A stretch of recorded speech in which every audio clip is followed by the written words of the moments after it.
नमस्कार, मैं Mahendra Singh Solanki, assistant professor zoology, government Dungar college. मैं आपको कोशिका विज्ञान के बारे में बताऊंगा।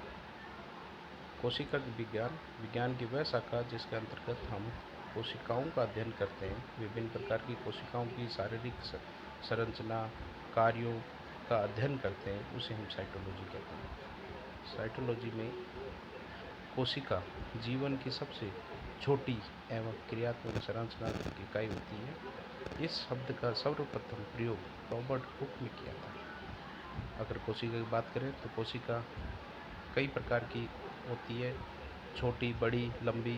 इनमें सबसे छोटी कोशिका होती है, उसे माइकोप्लाज्म कहते हैं। इसी प्रकार जो सबसे बड़ी कोशिका है उसे वो है शत्रुपुर कर्ण, और जो सबसे लंबी कोशिका है वो है तंत्रिका तंत्र की कोशिका, जिसे न्यूरॉन्स कहते हैं।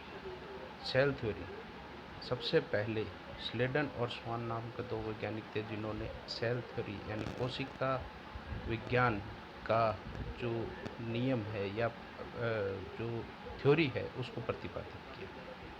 सेल थ्योरी के अंतर्गत ये बताया गया कि कोशिका संरचनात्मक क्रियात्मक इकाई किस प्रकार से है, किस प्रकार वो कार्य करती है, किस प्रकार वो संरचनाओं का निर्माण करती है। इसमें इस थ्योरी को हम सेल थ्योरी कहते हैं।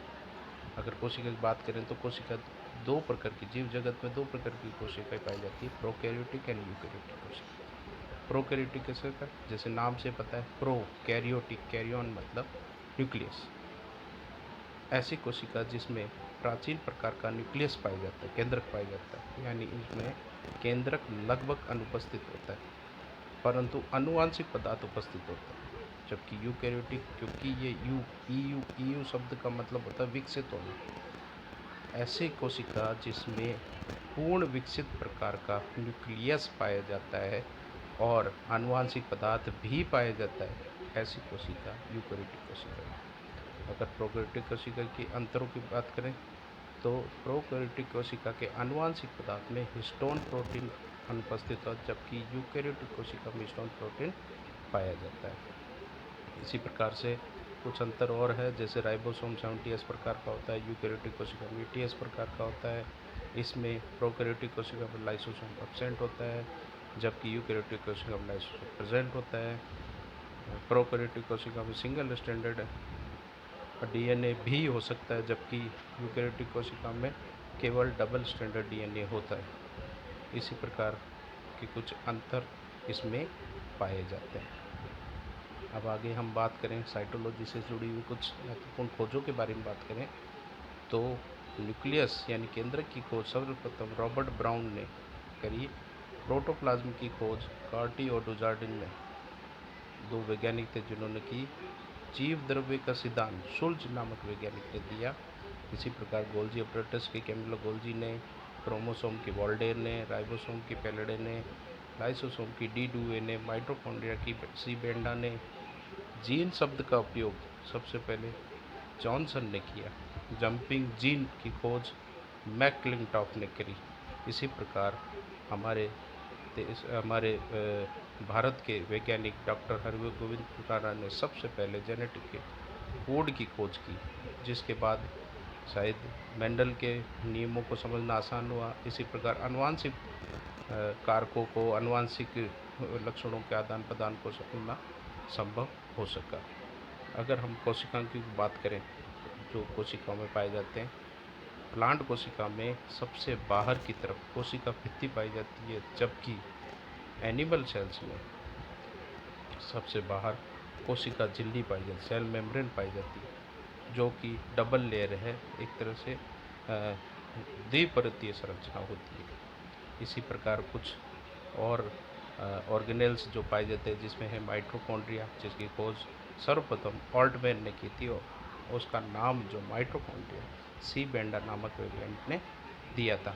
इसका मुख्य कार्य है ऊर्जा का निर्माण करना, ऑक्सीडेशन करना। इसमें एक आनुवांशिक पदार्थ भी पाया जाता है, इसलिए इसे एक सेल इंटू सेल या सेल इंटू ऑर्गेनेल भी कहते हैं।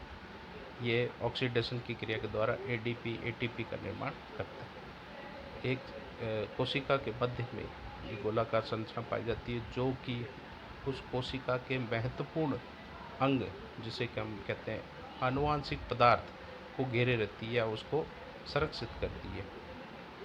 इस केंद्र के अंदर जो आनुवांशिक पदार्थ पाया जाता है वो होता है डीएनए, जो कि द्विकुंडलित होता है, जिस पे आनुवांशिक सूचनाएं जो उस कोशिका या उस जीव से संबंधित आनुवांशिक कोशिकाएं हैं जो उसमें संरक्षित रहती है।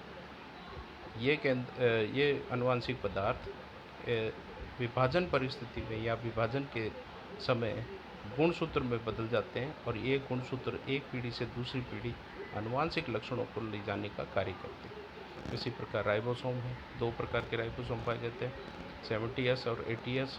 70S प्रोकैरियोटिक सेल्स में पाए जाते हैं, जबकि 80S जो है यूकैरियोटिक सेल्स में पाए जाते हैं। इसी प्रकार लाइसोसोम जिसे आत्मघाती थैली भी कहते हैं, गोलाकार की होती है। इसमें पाचक एंजाइम पाए जाते हैं जो मुख्यतः पाचन की क्रिया से संबंधित हैं। इसके अलावा अन्य मुख्य महत्वपूर्ण तथ्य और हैं, जैसे गुणसूत्र की खोज किसने की। इसी प्रकार सबसे छोटा कोशिकांग राइबोसोम है, सबसे बड़ा कोशिकांग न्यूक्लियस है।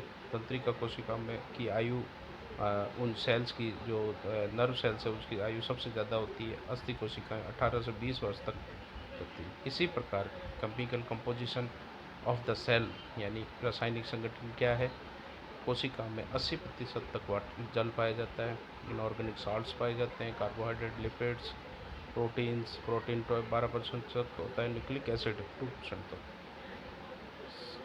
इसी प्रकार इसका केमिकल कंपोजिशन